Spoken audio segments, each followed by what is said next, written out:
భిక్షక రూపంలో రామలక్ష్మణుల దగ్గరకు వస్తాడు హనుమంతుడు.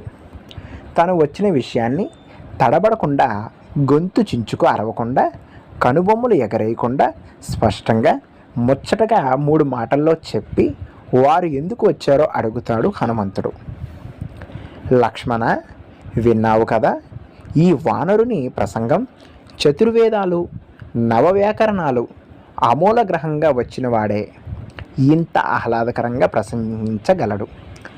ఇటువంటి సచివుడు ఉన్న రాజు ప్రపంచాన్ని శాసించగలడు.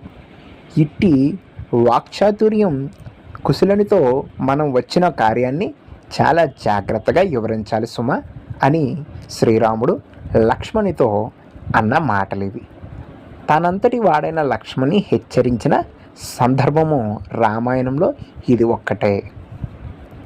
అది మన హనుమంతుని వాగ్